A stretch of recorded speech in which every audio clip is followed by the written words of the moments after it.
Today, I'd like to talk to you about the power of habits. Let me start with Orissa, which is elephant country. Our campus of 100 acres in a rural part of Orissa is extremely susceptible to elephant attacks.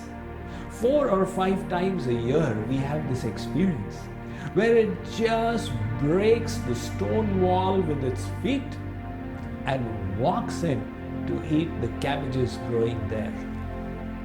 I was once touring southern Orissa, and at the base of a mountain called Mahendragiri Parvat, I found these huge creatures tied by their legs to little wooden pegs stuck in the ground. I asked the Mahavat, the elephant trainer, how in the world are these huge pachyderms tied by little ropes to wooden pegs? They have the ability to uproot huge trees from the ground. He said, Swamiji, it's all a consequence of conditioning. When that elephant was a little baby, we conditioned it. We tied it by the leg to a little peg. At that time, it did not possess the power to pull it out. As it grew up, it became conditioned. The moment there is a rope around it, it feels it has lost its freedom. Like the elephants, we too get conditioned by our habits. These habits can work to our utmost detriment or to our absolute benefit.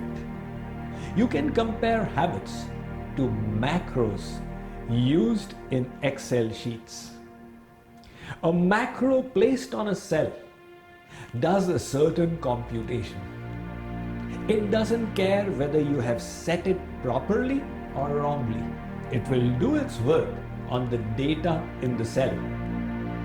If your macro is wrong, you are going to get a messed up sheet.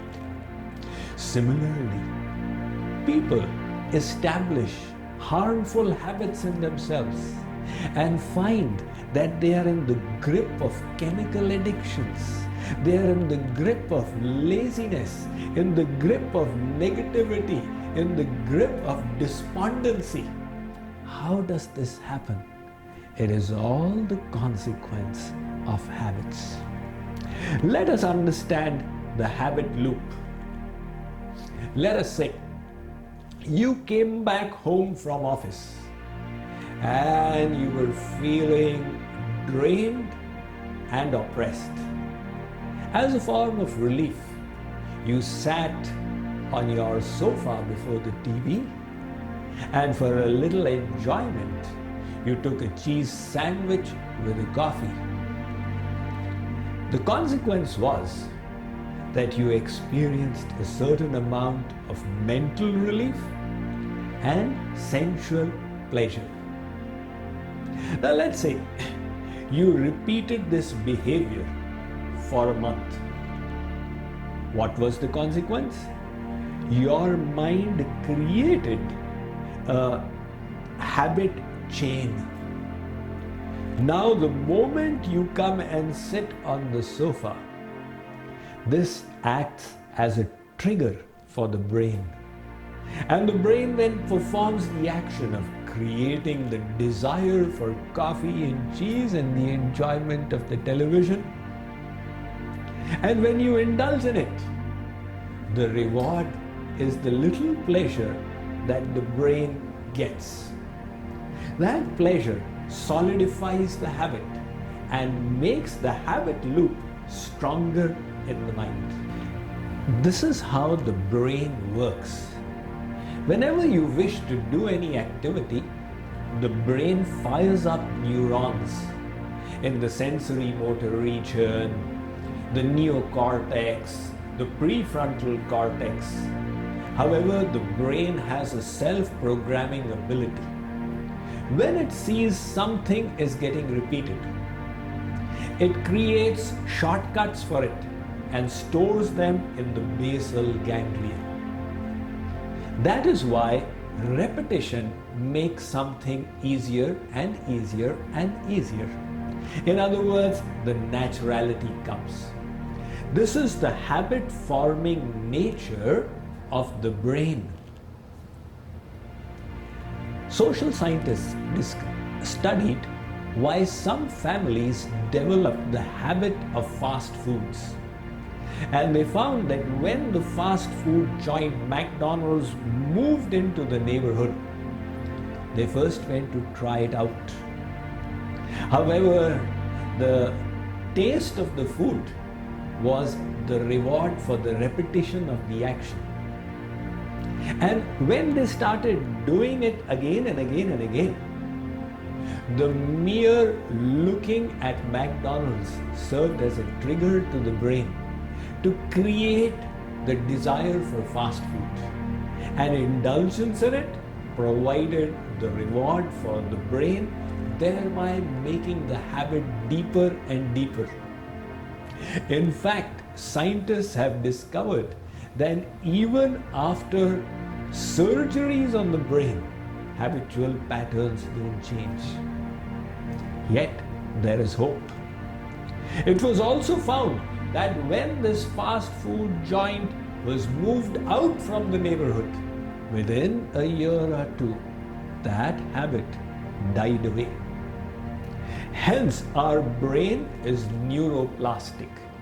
We can either neglect it and allow bad habits to get established, or we can control it and adorn ourselves with powerful habits. When you see somebody with great discipline and self-control, you look and wonder, how did this person get there?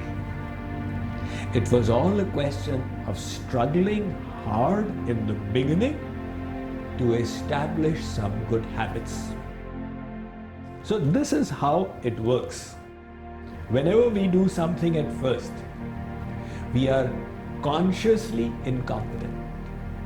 From there we move to the stage of conscious competence. And from there we move to the stage of unconscious competence. Thus, the secret of progress then is to exert yourself initially towards good behavior until the naturality comes.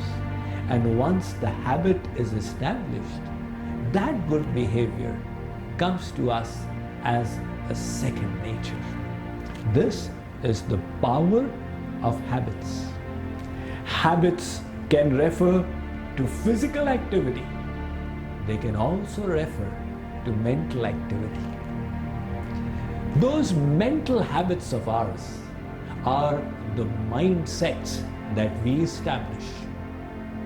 In my latest book, 7 Mindsets for Success, Happiness and Fulfillment, I talk about how to utilize the neuroplastic nature of the brain to our advantage to make our lives filled with joy and fulfillment.